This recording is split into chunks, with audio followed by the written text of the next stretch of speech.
दूसरा ये है कि दूसरी जो प्रॉपर्टी है, work done by a conservative force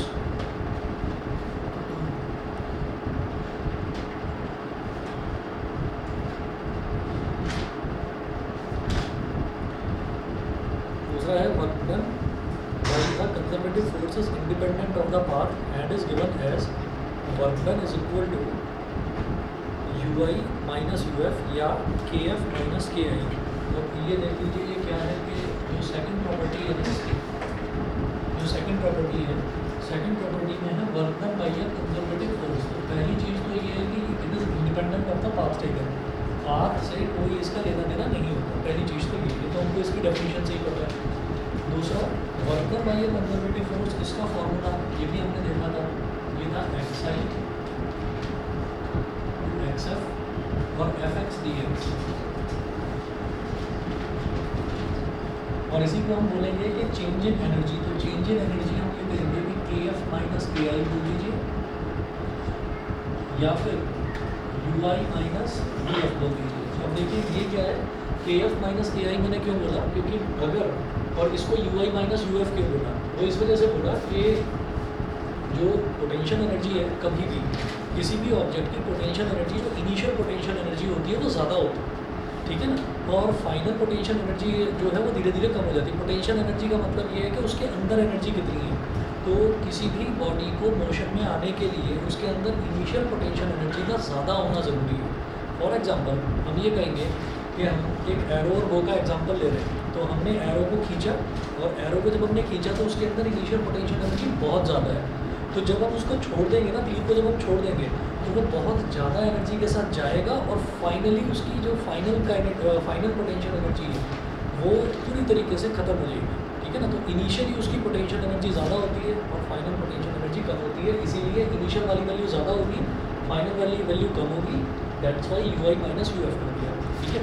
अच्छा, जब हम KF माइनस KI की बात करेंगे तो किसी भी ऑब्जेक्ट की अगर इनिशियल पोटेंशियल एनर्जी ज़्यादा है, यानी कि इनिशियल पोटेंशियल एनर्जी अगर फुल है, तो उसकी इनिशियल काइनेटिक एनर्जी जो है वो ज़ीरो होगी, इनिशियल काइनेटिक एनर्जी ज़ीरो होगी। तो इसका मतलब क्या है कि इनिशियल काइनेटिक एनर्जी कम होगी और धीरे धीरे फाइनल काइनेटिक एनर्जी उसकी बढ़ेगी। तो फाइनल काइनेटिक एनर्जी ज़्यादा है, ज़्यादा वैल्यू होती है, बड़ी वैल्यू होती है, और ये छोटी होती है। तो बड़ी में से छोटी को सब्ट्रैक्ट करते हैं हम जब भी कभी डिफरेंस निकालते हैं, ठीक है। तो KF माइनस KI बोलो या UI माइनस UF बोलो, एक ही बात है, work done by the conservative force, ये दूसरी प्रॉपर्टी। उसके बाद तीसरा देखिए, the work done by the conservative force around the closed path is zero. इसका भी हम डेरिवेशन छोटा सा बनाकर, हमने जो डायग्राम बनाकर देखा था, work done by the conservative force around the closed path, वो जीरो होता है, ये भी हम कर चुके हैं। तो ये तीनों प्रॉपर्टी जो है इनको हम देख चुके हैं डेरिवेशंस में। हाँ जी, चौथा देखिए, if only the conservative forces are acting on a body then its total mechanical energy is conserved, ये भी हमने करा है। तो ये चारों ही जो प्रॉपर्टीज़ हैं, इन चारों प्रॉपर्टीज़ का हमने प्रूव करा है। जैसे ये फोर्थ वाला, if only the conservative forces are acting on a body then its total mechanical energy is conserved. ये वाला डेरिवेशन कौन सा है, ये देख लीजिए, ये वाला डेरिवेशन है आपका principle of conservation of mechanical energy, page number 19, ठीक है। उसके बाद जो थर्ड वाला है अराउंड द क्लोज्ड पाथ, ये आप समझ ही गए, ये भी हमने करा था, और पहला और दूसरा ये भी करा था। हमने चारों जो प्रॉपर्टीज़ हैं इनके प्रूफ कर रखे हैं, तो इनको समराइज़ करके यहाँ पर लिख, ठीक है। अच्छा जी, उसके बाद आते हैं पेज नंबर 21। पेज नंबर 21 है, ये जो डेरिवेशन है ये भी बड़ा इंपॉर्टेंट है। Conservation of mechanical energy in a freely falling body. अगर कोई बॉडी फ्रीली फॉल कर रही है, फ्री फॉल का मतलब ये है कि आपने किसी ऊंचाई से किसी बॉडी को छोड़ दिया, बस उस पर फोर्स नहीं लगाई, आपने छोड़ दिया। तो जब फ्री फॉल होता है, कोई भी बॉडी जब फ्रीली फॉल करती है, ऊपर से नीचे गिरती है, तो उसमें जो मैकेनिकल एनर्जी है वो हमेशा कंजर्व रहती है। मैकेनिकल एनर्जी क्या होती है, sum of kinetic energy plus potential energy. तो हम एक एग्जांपल लेंगे, एक बॉल का एग्जांपल लेंगे, और उसकी तीन अलग अलग पोजीशंस हैं, और तीनों पोजीशंस पर हम उसकी मैकेनिकल एनर्जी निकालेंगे, और ये देखेंगे कि मैकेनिकल एनर्जी सेम आनी चाहिए। अगर सेम आती है तो हम ये कहेंगे कि हमने इस रूल को डिराइव कर दिया। अगर सेम नहीं आती है तो कहीं कुछ गलती है। तो पहला देखिए, conservation of mechanical energy in a freely falling body. इसको चाहे तो अपनी नोटबुक पर साथ साथ नोट भी कर लो, क्योंकि ये छोटी सी डेरिवेशन ही है। कंजर्वेशन ऑफ एम यानी कि mechanical energy in a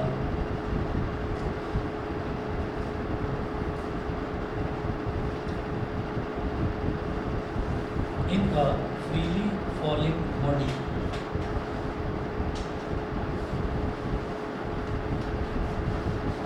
In a freely falling body.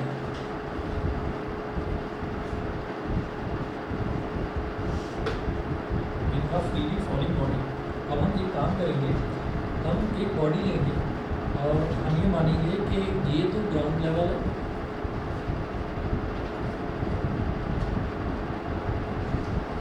और एक बॉडी को हमने ऊपर से ड्रॉप कर दिया, यहाँ से हमने इसको ड्रॉप कर दिया। तो इस पोजीशन को बोलेंगे हम पोजीशन ए। यहाँ लिखेंगे वेलोसिटी 0। हम जानते हैं हमारे हाथ में अगर कोई बॉल है, हम बिल्डिंग की छत पर खड़े हुए हैं और हमने उस बॉल को पकड़कर ऐसे ही छोड़ दिया, बस ड्रॉप कर दिया, तो इसका मतलब क्या है कि उस टाइम उसकी इनिशियल जो वेलोसिटी थी वो 0 थी, उसके अंदर वेलोसिटी थी ही नहीं। हाँ, हम अगर कुछ फोर्स वगैरह लगाते तब बात अलग। तो फ्रीली फॉलिंग केस में जो इनिशियल वेलोसिटी होती है दैट इज़ ऑलवेज 0। तो वेलोसिटी हमने 0 मेंशन कर दिया। फिर मैंने बोला कि अब इसने डिस्टेंस ट्रैवल करा x, इस बॉल में डिस्टेंस ट्रैवल करा x और ये पोजीशन b पर आ गई। तो इस टाइम पर जो इसकी वेलोसिटी होगी उस वेलोसिटी को हमने ले लिया v। अच्छा, और जहाँ से हमने इस बॉल को ड्रॉप करवाया है वहाँ से लेकर और ग्राउंड तक की जो हाइट है टोटल हाइट h होगी। तो फाइनली ये बॉल यहाँ पर ग्राउंड पर आकर टकराती है। तो जब ये वाला डिस्टेंस x है तो ये जो बचा हुआ डिस्टेंस है ये कितना हो जाएगा, h माइनस एक्स। ये h माइनस एक्स हो जाएगा। और जिस वेलोसिटी के साथ ये ग्राउंड पर टकराएगी उस वेलोसिटी को हम बोल रहे हैं v डैश। उस वेलोसिटी को हमने v डैश बोल दिया, ठीक है। तो हम ये तीनों केसेस देखेंगे कि जब बॉल पॉइंट ए पर थी तब क्या होगा, टोटल मैकेनिकल एनर्जी। जब पॉइंट बी पर था तब टोटल मैकेनिकल एनर्जी क्या होगा, जब पॉइंट सी पर थी तब क्या होगा। तो ये 3 केस देखेंगे। तो सबसे पहले देखिएगा,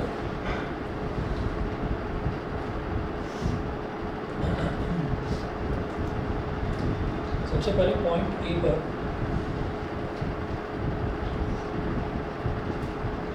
eight point A the body is at rest.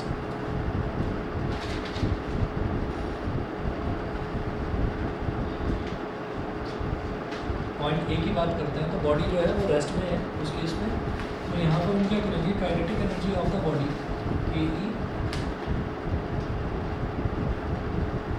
Of the body, kinetic energy of the body. तो इस टाइम पर इसकी जो काइनेटिक एनर्जी है के ए ये 0 होगी। क्यों होगी, क्योंकि उसकी वेलोसिटी 0 है। और काइनेटिक एनर्जी का फॉर्मूला क्या होता है, हाफ mv²। तो जब हाफ mv² है और v ही आपका 0 है वो तो टोटल 0 हो गया काइनेटिक एनर्जी। तो काइनेटिक एनर्जी 0 हो गई। अच्छा, फिर ये कहेंगे कि potential energy of the body, इस पॉइंट पर पोटेंशियल एनर्जी कितनी होगी, बॉडी जो है उसका मास है m, बॉडी का मास m है और उस पर एक्सेलरेशन ड्यू टू ग्रेविटी। जब ऑब्जेक्ट ऊपर से नीचे गिरता है तो एक्सेलरेशन ड्यू टू ग्रेविटी को पॉजिटिव जी लेते हैं, जब नीचे से ऊपर जाता है तो माइनस जी लेते हैं। तो m इंटू जी इंटू कितना डिस्टेंस है ग्राउंड तक का, h। तो mg h यू ए यानी कि potential energy at point A is equal to mgh। ये हो गया। तो total mechanical energy,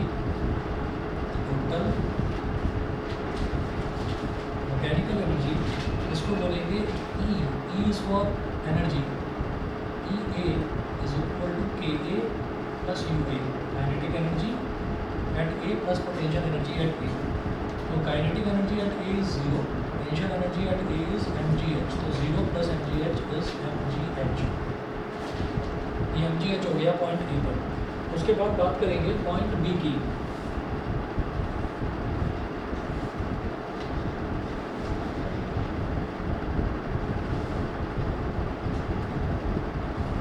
point B की। तो suppose the body falls freely through height x and reaches the point B with velocity v, देन हमने ये कहा कि ये जो बॉडी है ये बॉडी ने बी पॉइंट तक पहुंचने के लिए कितना डिस्टेंस ट्रेवल करा, x डिस्टेंस ट्रेवल करा, ठीक है।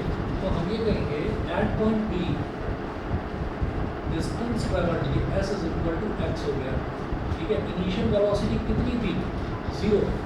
ठीक है, पॉइंट बी तक पहुंची तो बॉडी पहुंची तो यहाँ से यहाँ तक ना, तो इसने इतना डिस्टेंस ट्रेवल करा, यहाँ इसकी इनिशियल वेलोसिटी 0 थी और इस पॉइंट पर इसकी फाइनल वेलोसिटी कितनी हो गई, v हो गई। तो ये बोलेंगे v is equal to v और एक्सेलरेशन कितना हो जाएगा, g हो जाएगा। तो जरा चेक करिए, s u v a कौन सी इक्वेशन लगा दूँ, थर्ड इक्वेशन, ठीक है ना। तो third equation by third equation v square is equal to u square plus 2ks, v square is equal to 0 का square plus 2 into g into x, तो v square is equal to 2gx आ गया। हाँ, मैं velocity नहीं निकालना चाहता, मैं v square ही निकालना चाहता हूँ। रीज़न क्या है कि मैं निकालना चाहता हूँ kinetic energy at point b, तो उसको क्या बोलेंगे, kb।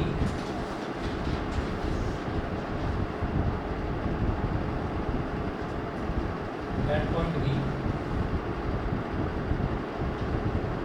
is equal to half mv square, तो half m into v square की वैल्यू कितनी है, 2gx, तो 2 से कैंसिल आउट हो गया, ये क्या हो गया mgx, ठीक है। अच्छा, उसके बाद हम ये कहेंगे potential energy at point B। Potential energy के लिए मेरे को किसी चीज़ की ज़रूरत नहीं पड़ती है वेलोसिटी वगैरह की, केवल हाइट की ज़रूरत पड़ती है। तो हम ये कहेंगे पोटेंशियल एनर्जी एट पॉइंट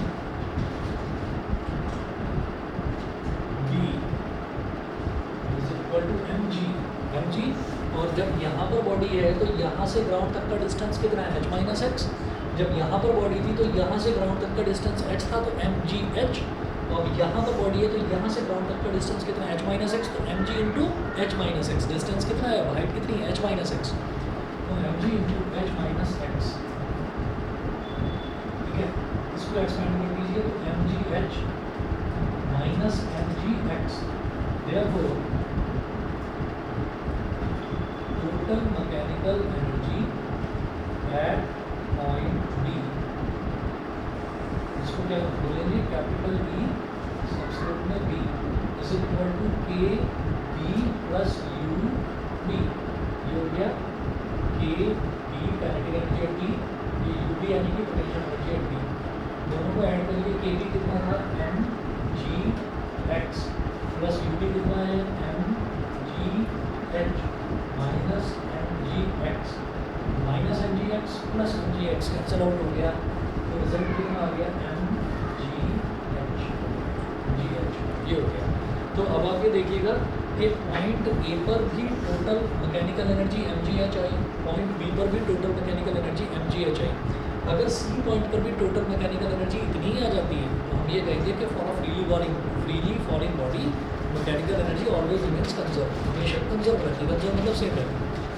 तो देखिए पॉइंट सी का भी डिस्कस करते हैं, इधर कर देते हैं एट पॉइंट सी।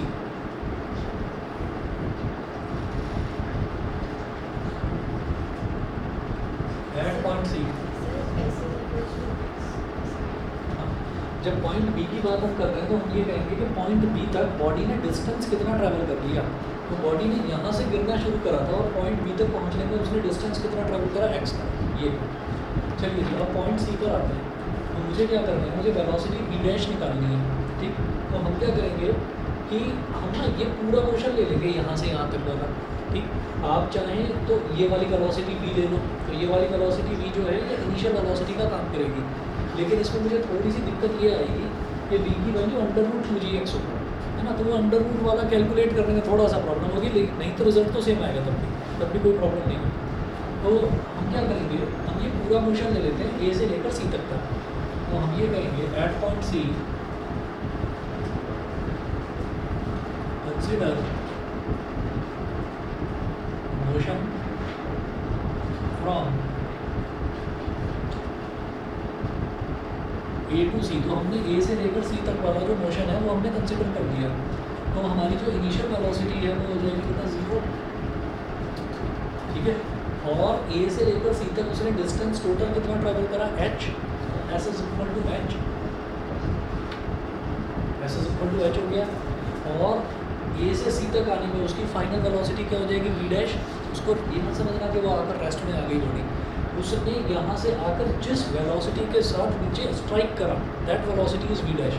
और स्ट्राइक करने के बाद में रेस्ट में नहीं आने वाली, चुंबक नहीं लगा हुआ वहाँ पर, तो क्या है कि वो टकराएगी, फिर रिबाउंड होगी, फिर गिरेगी, वो धीरे धीरे डैम्प्ड कोलिजन कहते हैं उसको, ठीक है ना। तो वो चीज़ होगी, उसके बारे में हमको डिस्कस नहीं करना है, हम डिस्कस कर रहे हैं किस वेलोसिटी से आके वो टकरा रही है यहाँ पर, दैट इज़ वी डैश।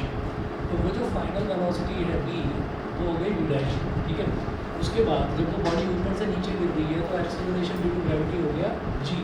अब क्या करेंगे, यू एस वी ए, कौन सी equation, again third equation, by third equation of motion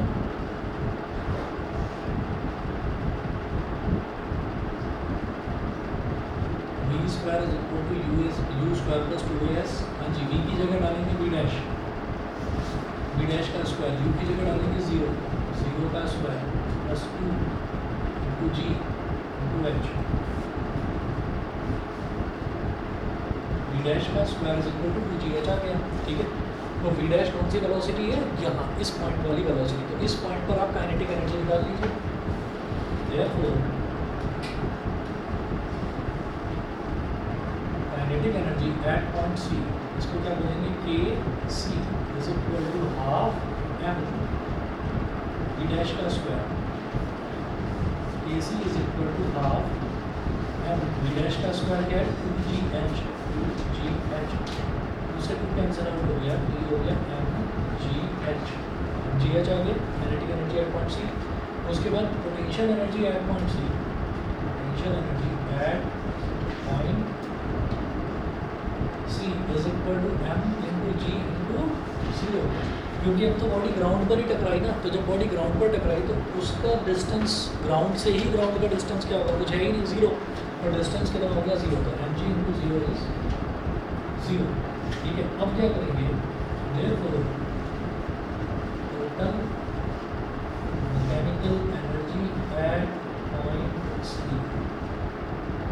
इसको क्या बोलेंगे, EC is equal to KC plus UC, ठीक है, इसको UC बोलेंगे, UC KC प्लस UC, तो mgh प्लस 0, तो ओवरऑल क्या आ गया, mgh ही आ गया।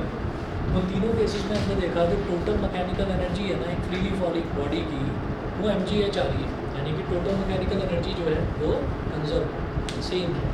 तो ये आपका हो गया law of conservation of energy और ऑफ फ्रीली फॉलिंग बॉडी, ठीक है। ये तीनों केसेस आपको करके दिखाने होंगे अगर एग्जाम में पूछा जाता है। लास्ट की लाइन पढ़कर सुना रहा हूँ, clearly as the body falls its potential energy decreases and kinetic energy increases by an equal amount, however its total mechanical energy remains constant, that is equal to mgh at all points. Thus total mechanical energy is conserved during free fall of a body. Figure B shows the variation of kinetic energy and potential energy and the constancy of total energy with height, constancy of total energy with height। तो ये जो graph है ना, ये graph एक rectangular box बनाना है, rectangular box के अंदर आपको डॉटेड लाइन से दो डायगोनल बना देना है, ठीक है। रटने के लिए तो ये हो गया, एक रेक्टेंगल बना देना है, उसके अंदर दो डायगोनल बना देना है, ठीक है, और जो वाई एक्सिस वाला है उस पर mgh मेंशन कर देना है, ठीक है। लेकिन ये है क्या, वो मैं आपको अभी समझा रहा हूँ, ये मिटा रहा हूँ इधर से, ये डायग्राम अभी बना रहेगा, है ना, और ग्राफ कैसे है वो अभी समझा रहा हूँ, ये मिटा रहा हूँ इधर से।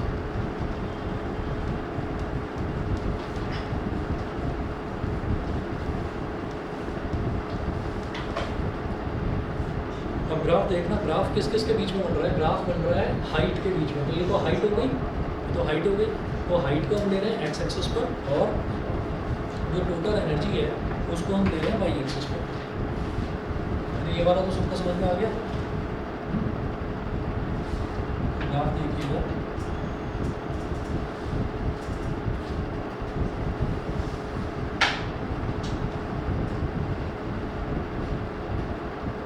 हाइट और वाई एक्सिस पर एनर्जी।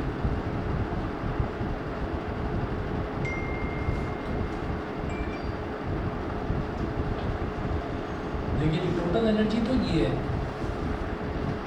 यहाँ मेंशन कर दीजिए mgh, टोटल एनर्जी तो ये है। इसमें ये जो आपके नोट्स हैं इसमें मैंने mgh लिखा नहीं है, वो मैं लिखना भूल गया, लेकिन आप यहाँ पर लिख दीजिए कि वो है mgh, ठीक। अच्छा, तो ये तो टोटल एनर्जी का होगी, तो यहाँ पर मैं लिख रहा हूँ TE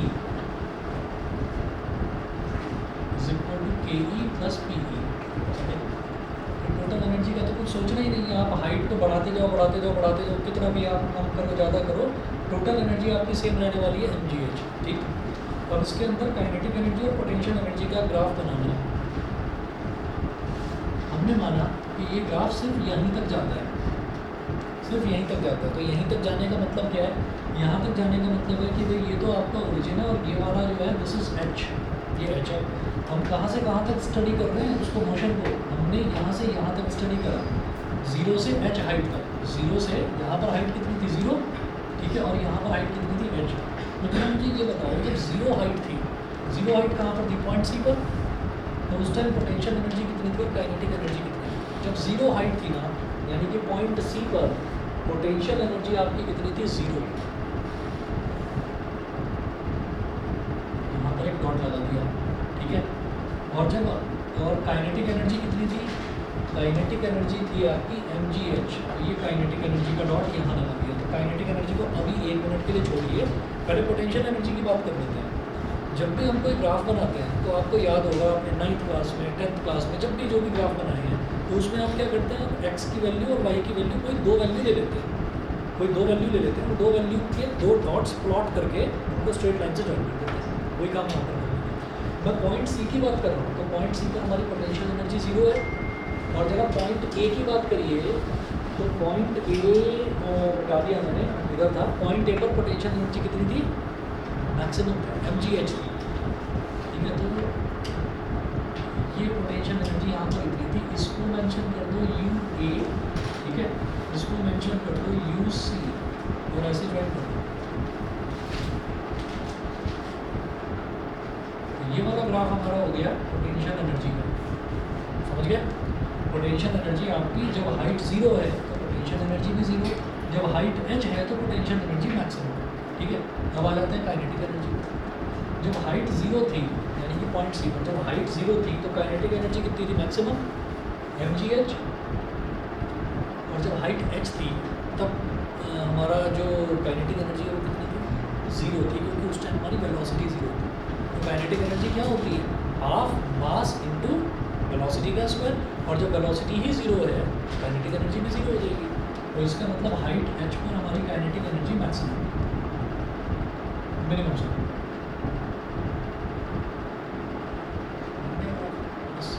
ठीक है। उसके बाद भाई हम यहीं तक लेकर जा रहे हैं एनर्जी को, एनर्जी हम इससे आगे लेकर नहीं जा रहे हैं। तो उसको दिखाने के लिए आपने बस ये लाइन यहाँ पर ऐसे ड्रॉ करी। इस लाइन को ड्रॉ करना ज़रूरी नहीं है इस ग्राफ में, ठीक है ना। आपका जो ग्राफ है एक्चुअल में जो ग्राफ है, टोटल एनर्जी का ग्राफ ये है, पोटेंशियल एनर्जी का ग्राफ ये है, काइनेटिक एनर्जी का ग्राफ ये है। और ये तो सिर्फ उसको दिखाने के लिए कि हम सिर्फ h तक जा रहे हैं, सिर्फ h मार्क तक हम जा रहे हैं, ये दिखाने के लिए ये लाइन ड्रॉ करेंगे। ये किसी का ग्राफ वगैरह नहीं। क्लियर है जी? समझ में आ गया? तो ये आप ग्राफ याद कर लेना। कंजर्वेशन ऑफ एनर्जी अगर आता है फ्रीली फॉलिंग बॉडी का, जिसके ना 99% चांस होता है, कोई भी स्कूल हो ये पेपर में ये वाला क्वेश्चन जरूर देंगे, ठीक है ना। अच्छा, इसके अगले वाला भी कराता हूँ अभी, स्प्रिंग वाला भी बहुत पूछा जाता है एग्जाम, ठीक। चलिए जी, तो नेक्स्ट टॉपिक नोट कीजिएगा, potential energy of a spring. Potential energy of a spring.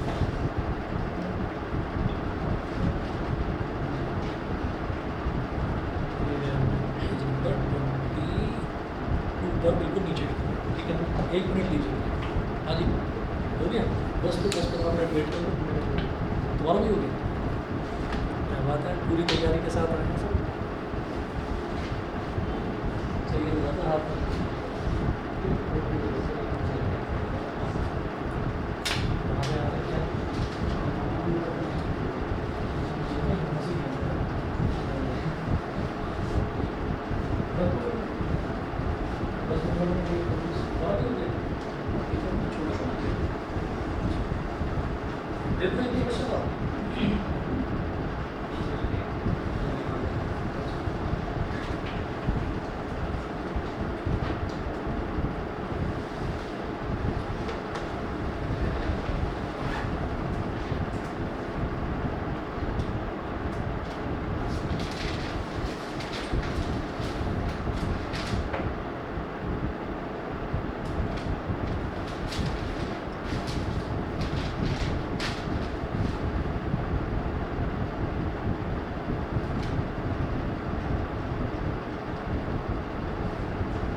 अच्छा, अब जैसे मान लीजिए कि हमारा क्लिक क्लिक करने वाला पेन है और हमने क्या करा कि उसकी रिफ़िल को निकाल दिया। अब हमारे पास स्प्रिंग है, तो बचपन में सभी ने ये खेल किया होगा, उसको दबा दिया, छोड़ दिया, वो जा रही है कूदती हुई, बस बड़ा खुश हो गया, मज़ा आ गया। तो वो जो है वो है क्या कि उस पोटेंशियल, उसके अंदर एक पोटेंशियल एनर्जी डेवलप हो जाती है। वो कैसे डेवलप हो जाती है? हर एक जो मटेरियल होती है उसकी एक टेंसाइल स्ट्रेंथ होती है। टेंसाइल स्ट्रेंथ का मतलब ये है कि अगर मान लीजिए एल्यूमिनियम का एक हमारे पास पतली सी एल्यूमिनियम की रॉड है, तो एल्यूमिनियम की रॉड पर जो ग्रे कलर होता है, थोड़ा सा ब्लैकिश कलर उसमें मिक्स करके उसको ऐसा बना देते हैं और फिर उनमें पहलवान आता है और उसको ऐसे मोड़ कर दिखा देता है ना, और सब कहते हैं अरे क्या बॉडी बनाई इसने, एकदम बहुत ताकत है। तो क्या है कि वो एल्यूमिनियम की रॉड होती है, ठीक है। हाँ, ऐसा नहीं होता कि वो गत्ते की बना दी या प्लास्टिक की बना दी, क्योंकि वो देखने से पता चल जाता है। तो वो मेटल का टेक्सचर उस पर होता है, क्योंकि मेटालिक पेंट कर दिया जाता है, तो वो एल्यूमिनियम की होती है। उसको एक बार मोड़ो, दो बार, दो तीन बार मोड़ोगे, उसके बाद वो टूट जाएगी बीच में से। तो ये मेटल की अलग अलग प्रॉपर्टीज़ हैं कि अगर आप एल्यूमिनियम का स्प्रिंग बनाएंगे तो वो मतलब मुश्किल से 10 क्लिक, 12 क्लिक या 15 क्लिक के बाद में स्प्रिंग ही टूट जाना है, ठीक है। तो वो पेन काम नहीं करेगा। तो पेन के जितने भी स्प्रिंग्स होते हैं, आपका 10 साल भी अगर कोई पेन पुराना है तो आप उसको निकाल कर देखेंगे, उस पर रस्टिंग कभी नहीं होगी स्प्रिंग पर, क्योंकि वो स्टेनलेस स्टील का बनता है, ठीक है। और उसकी ये प्रॉपर्टी होती है कि आप उसको दबाओ तो फिर से उछल जाता है, फिर से दबाओ फिर से उछल जाएगा। तो क्या होता है कि जब हम किसी स्प्रिंग को दबाते हैं तो उसके अंदर एक पोटेंशियल एनर्जी डेवलप हो जाती है, वो वापस से अपनी ओरिजिनल शेप और साइज़ में आना चाहता है, ठीक है। तो वो जो पोटेंशियल एनर्जी है स्प्रिंग की, एक फोर्स जो कि आप जानते ही हैं, उसको एक नाम दे दिया गया है कि हमने जब किसी चीज़ को दबा दिया है तो इसका मतलब क्या है कि वो एक्सपेंड होने वाली एक फोर्स लगाएगा, उसको एक्सपेंशन बोल देते हैं। हमने किसी स्प्रिंग को खींच लिया, इलोंगेट कर दिया, तो वो वापस से कंप्रेस होना चाहेगा, तो उसको कंप्रेशन बोल देते हैं। तो ये दो चीज़ें हैं। तो देखिएगा, जैसे potential energy of a spring है,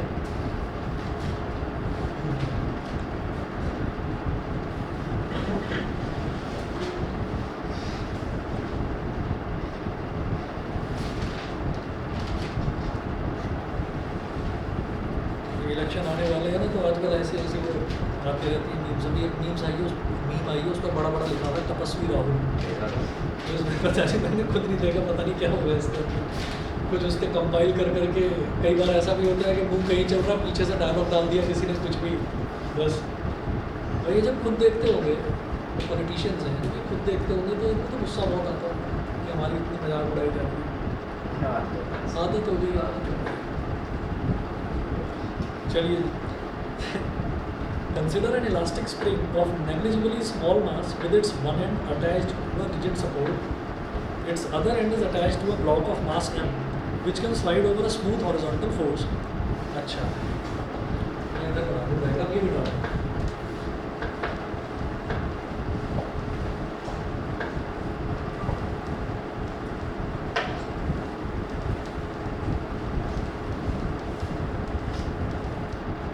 एक बार कोई सीढ़ियाँ थी, तो सीढ़ियाँ चढ़ते हुए मोदी जी का पैर फिसल गया, तो वो गिर गए।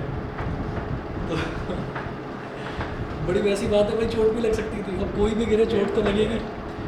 तो उस पर क्या हुआ कि उस पर पता नहीं 10 सेकंड का एक मीम बना दिया, और वो सब जगह वो चला कि जैसे ही मोदी जी गिरे तो पीछे से एक आदमी की आवाज़ आती है, बहुत गिरे हुए आदमी, एक आदमी की, और उधर से राहुल गांधी आ जाते हैं, वो कहता है मज़ा आया। कुछ भी बना देते हैं। एक बार राहुल गांधी ने वो जो सिंधिया पहले जब कांग्रेस पार्टी में था, तो उसको बैठकर उसने आँख मार दी, है ना। तो वो आँख मारे जैसे ही पीछे से गाना आता है, आँखियों से गोली मारे। कुछ भी बनाते हैं, और इतना जरूर है कि ये तो बेचारे देखकर परेशान हो जाते होंगे कि भाई हमारा पूरा कार्टून बना दिया है। और ये अभी हुआ है जब से ये व्हाट्सएप वगैरह चला है ना, क्योंकि पहले तो बड़ी, मतलब किसी भी पार्टी का कोई भी पॉलिटिशियन को बड़ी इज्जत हुआ करती थी। आजकल तो कोई भी किसी को कुछ भी बोल कर चला जाता है। चलिए जी, देखिए हमको ना इसमें 3 ग्राफ बनाने हैं।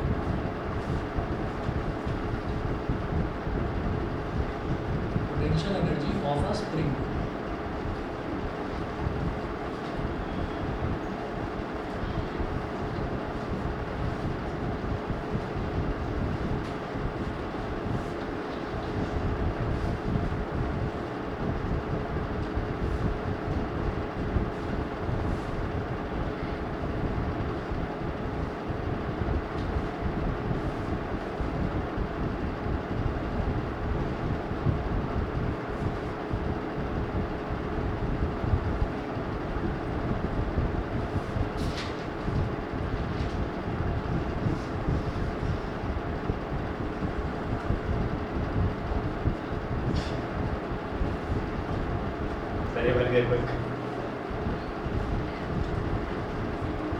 अच्छा ये सही है, ये तो किसी पढ़ने लिखने वाले ने बनाई।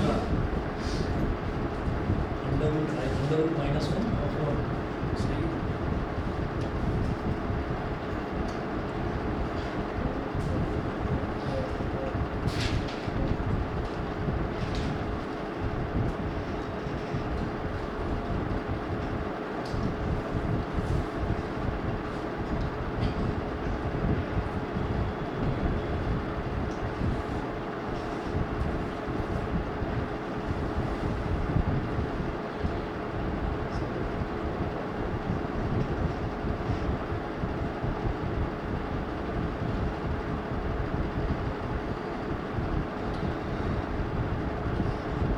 Fs is equal to 0, x is equal to 0, x और x।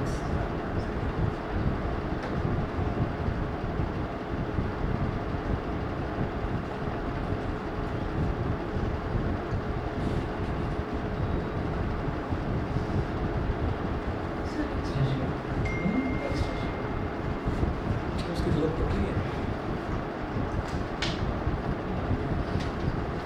बाकी में जरूरत नहीं पड़ेगी।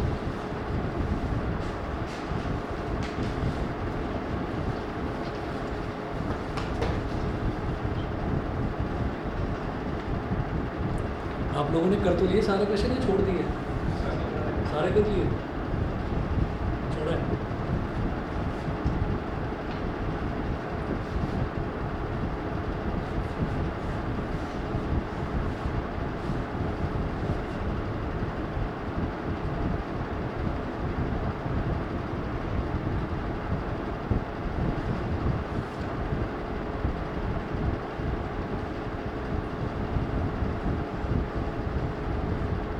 अब क्या हुआ इस केस में ना, स्प्रिंग थोड़ी खींच गई, स्प्रिंग को खींचा तो यहाँ पर हम, अच्छा ये जो होता है ना Fs, इस Fs को बोलते हैं रीस्टोरिंग फोर्स। रीस्टोरिंग फोर्स मतलब अपनी ओरिजिनल शेप और साइज़ में अगर कोई चीज़ आना चाहती है तो इसका मतलब ये है कि वो अपने आप को रीस्टोर करना चाहती है। तो यहाँ पर रीस्टोरिंग फोर्स 0 है क्योंकि ये नॉर्मल पोजीशन में ऐसे ही स्प्रिंग रखा हुआ है कि ना तो इसको हमने दबाया है ना हमने इसको खींचा, ठीक है। तो कंप्रेशन और एक्सपेंशन कुछ नहीं है अभी इसके अंदर। तो Fs इज इक्वल टू 0 और x इज इक्वल टू 0 का मतलब क्या है कि ये इनिशियल पोजीशन ही है इसकी, मतलब x इज इक्वल टू 0 है। अच्छा उसके बाद हमने क्या करा कि x का मतलब है डिस्प्लेसमेंट या पोजीशन, तो हमने इसकी पोजीशन को थोड़ा सा राइट में शिफ्ट कर दिया। तो इस केस में हम ये बोलेंगे कि x is positive, x is positive और यहाँ कहेंगे कि Fs इज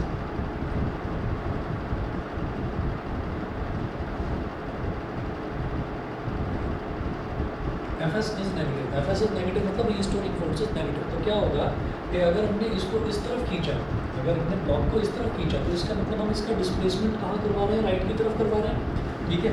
तो रीस्टोरिंग फोर्स कहाँ लगेगी, लेफ्ट की तरफ लगेगी, और लेफ्ट की तरफ अगर फोर्स लग रही है तो वो नेगेटिव होगी, राइट की तरफ अगर लगेगी तो दैट विल बी पॉजिटिव, ठीक है। तो Fs इज नेगेटिव। अच्छा और इसके अलावा देखिएगा, और दूसरा एक चीज़ और बता दूँ भाई, ये ना कोई ग्राफ नहीं है।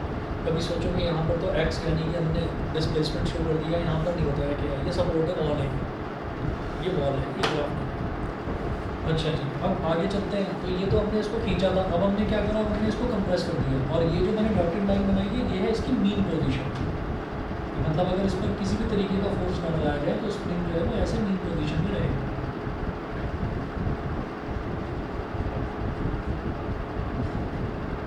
ये हो गया। तो इसको बोलेंगे हम अब यहाँ पर तो डिस्प्लेसमेंट कितना करवाया था हमने इसका, और यहाँ पर हमने इसका डिस्प्लेसमेंट कितना करवाया। तो इस केस में हम ये कहेंगे कि x इज नेगेटिव क्योंकि हम इसको लेफ्ट की साइड में शिफ्ट कर रहे हैं ब्लॉक को, तो अगर हम लेफ्ट की साइड में करते हैं तो x हमारा नेगेटिव होगा, तो x इज नेगेटिव। और ऐसे में जब हम इसको कंप्रेस करेंगे तो जब हम इसको छोड़ देंगे तो रीस्टोरिंग फोर्स कहाँ लगेगी, राइट की तरफ लगेगी। तो बोलेंगे Fx इज पॉजिटिव, Fs जो है वो इस डायरेक्शन में, Fs इज पॉजिटिव। तो ये तीन जो डायग्राम्स हैं, ये डायग्राम A, ये B और ये C। तो A B C, A तो है इक्विलिब्रियम पोजीशन, E है स्ट्रेच्ड पोजीशन और C है compressed position of N elastic spring. अच्छा, इसके बाद इसमें जो है, इसमें ना एक लॉ होता है, उसको हुक्स लॉ बोलते हैं। जो स्प्रिंग होता है, स्प्रिंग में एक लॉ होता है हुक्स लॉ। तो हुक्स लॉ ये कहता है कि according to Hooke's law the spring force Fs is proportional to the displacement of the block from the equilibrium position। From the equilibrium position मतलब क्या है कि किसी स्प्रिंग को जितना ज़्यादा दबाया जाएगा वो उतनी ही तेज़ी से वापस बाउंस बैक करेगा, और किसी स्प्रिंग को जितना ज़्यादा खींचा जाएगा, यानी कि जितना ज़्यादा उसको डिस्प्लेस कराया जाएगा, वो रीस्टोरिंग फोर्स उतनी ही ज़्यादा लगाएगा। तो रीस्टोरिंग फोर्स जो है, हुक्स लॉ ये कहता है कि रीस्टोरिंग फोर्स जो है वो डिस्प्लेसमेंट के डायरेक्टली प्रोपोर्शनल होता है।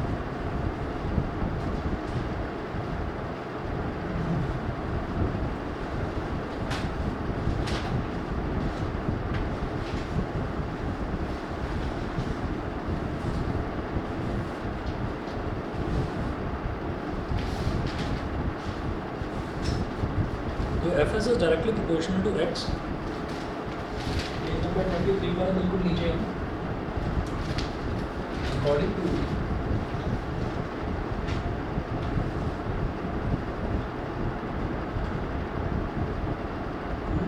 Law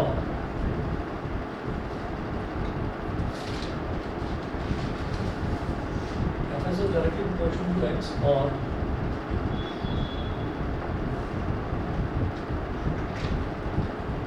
Fs is equal to minus kx। Fs is equal to minus kx। अब माइनस साइन क्यों आया? क्योंकि जो रीस्टोरिंग फोर्स है वो डिस्प्लेसमेंट के हमेशा अपोजिट डायरेक्शन में होगी। तो आप ये देखिए, डिस्प्लेसमेंट इस तरफ हो रहा है तो Fs इस डायरेक्शन, डिस्प्लेसमेंट इस तरफ यानी कि ब्लॉक को इधर दबा रहे हैं तो रीस्टोरिंग फोर्स ऐसे लग रही है, ठीक है। तो इसलिए ये नेगेटिव साइन आ गया। Where k is a proportionality constant called spring constant, its SI unit is Newton per meter। ये आप समझ ही गए होंगे कि ये जो फोर्स है, अगर मैं k की बात करूँ तो k क्या हो जाएगा, माइनस Fs अपॉन। अब ये जो नेगेटिव साइन है ये तो सिर्फ डायरेक्शन रिप्रेजेंट कर रहा है, और ये जो फोर्स है फोर्स की यूनिट होती है न्यूटन और डिस्प्लेसमेंट की यूनिट होती है मीटर। k की यूनिट क्या होगी, न्यूटन अपॉन मीटर, यानी कि न्यूटन पर मीटर। ये हो गया हमारा स्प्रिंग कॉन्स्टेंट की SI यूनिट। उसके बाद हम ये कहेंगे the work done by the spring force for the small extension dx is. अब हम ये कहेंगे कि स्प्रिंग की फोर्स जो है वो कितना वर्क कर सकती है, स्प्रिंग की फोर्स कितना वर्क कर सकती है। भाई जैसे पहले हमने पेन को ऑन करा, तो जब हमने पेन को ऑन करा तो हमने कंप्रेस करा उसको। उसके बाद आप क्या करिए कि वो जिस पॉइंट पर वो क्लिक हो गया है, मतलब वो जो उसका एक छोटा सा प्लास्टिक का लीवर होता है वो फिक्स हो जाता है एक जगह पर जाकर, बस आप उस लीवर को वहाँ से हटा दीजिए। आपको उसको वापस खींचना नहीं है, आप लीवर को हटा दीजिए वहाँ से, तो वो अपने आप अपनी इनिशियल जो पोजीशन है उसमें आ जाएगा। तो वो फोर्स किसने लगाई, वो इसने लगाई, स्प्रिंग ने लगाई, क्योंकि स्प्रिंग को आपने कंप्रेस कर दिया था। तो फोर्स अगर वो लगा रहा है तो इसका मतलब कुछ ना कुछ वर्क भी होगा, वो वर्क की बात कर रहे हैं। ये work done by the spring force for small extension dx, जरा सा डिस्प्लेसमेंट है, जरा सा एक्सटेंशन है dx, तो वो क्या होगा TWS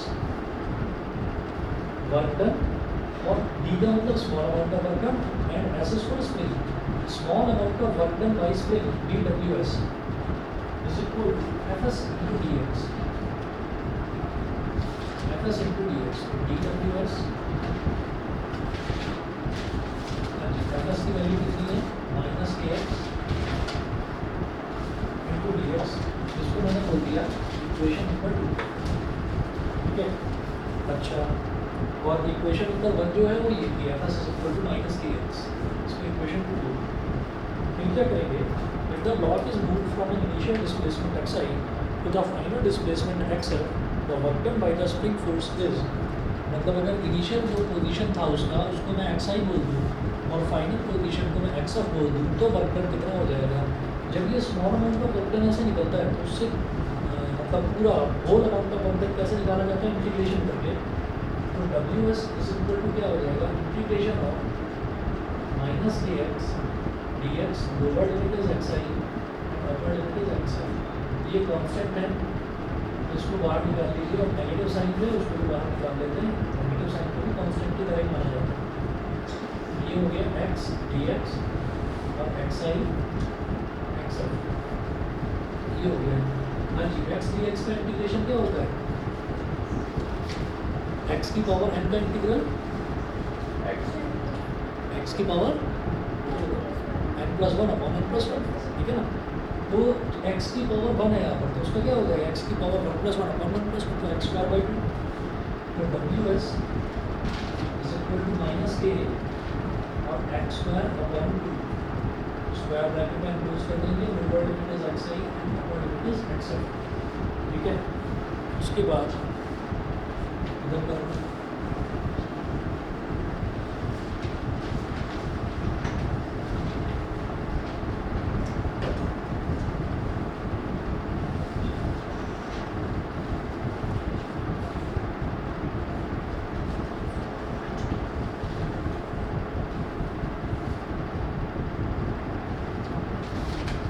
W S is equal to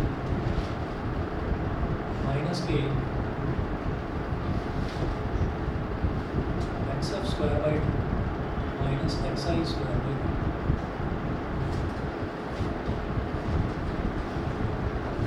W S minus K x f square on two minus minus plus K x i square by two. यहाँ से आप इसको ऐसे कह सकते हैं कि ये पॉजिटिव वाले को पहले लिख लो, तो हाफ के x i square minus half के एक्स एफ स्क्वायर, ये हो गई। इसको मैंने बोल दिया इक्वेशन नंबर 3, ठीक है। यहाँ तक क्लियर है, ठीक है। अच्छा जी, आगे चलते हैं। द अबव डिस्कशन, अच्छा, if the block is pulled from x i and allowed to return to x i, जैसा कि पेन के केस में कि अगर उसको स्प्रिंग को आपने इनिशियल पोजीशन से दबाया और फिर वो वापस अपनी इनिशियल पोजीशन में आ गया, तो उस केस में क्या होगा? उस केस में हमारा ये हो जाएगा माइनस इंटीग्रेशन के x d x, lower limit की एक्स आई और अपर लिमिट की एक्स आई। तो एक्स आई से ही शुरू हुआ और फाइनली एक्स आई पर ही आ गया। और इसका मतलब क्या होगा कि ये तो हमारा इसी तरीके से हो जाएगा ना, इसी चीज़ को सॉल्व करके एक्स आई को एक्स एफ सॉल्व करके इसको, तो हमारे पास कितना आया था? हाफ के x i square minus half के एक्स एफ स्क्वायर। तो ये हो जाएगा हाफ के x i square minus half के एक्स एफ की जगह भी एक्स आई, ये कैंसिल आउट हो जाएगा, तो रिजल्ट आ जाएगा 0। तो टोटल वर्क डन 0 हो जाएगा अगर हमारा स्प्रिंग जहाँ से स्टार्ट हुआ है घूम फिर कर वहीं आ जाए तो, ठीक। The above discussion shows that the spring force is position dependent as is clear Hooke's law. तो स्प्रिंग फोर्स पोजीशन पर डिपेंड है। अगर जरा सा दबाएंगे स्प्रिंग को तो वो हल्का सा फोर्स लगाएगा, रिस्टोरिंग फोर्स। ज़्यादा दबाएंगे तो ज़्यादा फोर्स लगाएगा। तो वो पोजीशन पर डिपेंड करता है, कितना ज़्यादा आपने पोजीशन उसके अंदर कर दिया तो वो उतना ही ज़्यादा जंप मारेगा बाहर की तरफ। सेकेंड है the work done by the spring force depends on initial and final positions. जो वर्क डन है, जो हमने वर्क डन निकाला है ये है ना, तो ये इसकी इनिशियल पोजीशन एक्स आई और फाइनल पोजीशन एक्स एफ इस पर डिपेंड करता है, दिखाई दे रहा है फॉर्मूला। अच्छा, थर्ड है the work done by the spring force in a cyclic process is 0। तो साइक्लिक प्रोसेस यानी कि एक्स आई से स्टार्ट करके एक्स आई पर ही आ गया, तो इस केस में वर्क डन कितना आ जाएगा? 0 होगा। दस the spring force is a conservative force. Spring force जो है वो एक कंजर्वेटिव फोर्स है। अच्छा, फिर ये कहते हैं कि in order to pull the block outwards with a slow constant speed, slow constant speed को ना क्वाजी स्टैटिक मोशन बोलते हैं।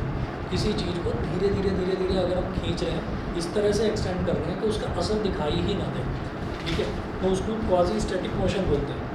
तो ये हो गया an external force capital F equals and opposite to F S has to be applied. The work done by the external force will be equal to the increase in potential energy of the spring and is given by, बस ये है कि अगर हमको potential energy निकालनी है spring की तो उसको डेल्टा यू बोल देते हैं। और ये जो डेल्टा यू है ये वर्क डन के ही इक्वल है। और वर्क डन हमने कितना निकाला? वर्क डन हमारा हाफ के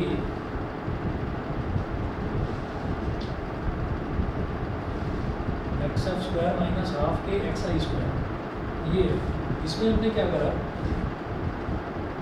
अच्छा, सवाल ये है कि भाई x f square minus x i square क्यों कर रहे हैं? चलिए, क्वाजी स्टैटिक फोर्स समझाऊंगा, इसको यहीं तक छोड़ दीजिए, ये अगली क्लास में बता दूँगा। ये जरा सा पोर्शन है, अगली क्लास में बताऊँगा। क्योंकि क्वाजी स्टैटिक फोर्स जो है वो ये कहती है, हिंट आपको दे रहा हूँ वो ये कहती है कि जो हमारा फोर्स होगा वो डिस्प्लेसमेंट के प्रोपोर्शनल होगा, डायरेक्टली प्रोपोर्शनल होगा और सेम डायरेक्शन में होगा। ठीक है, वो कैसे है वो आपको अगली क्लास में बताऊँगा। ठीक है, आज इतना ही कर दीजिए।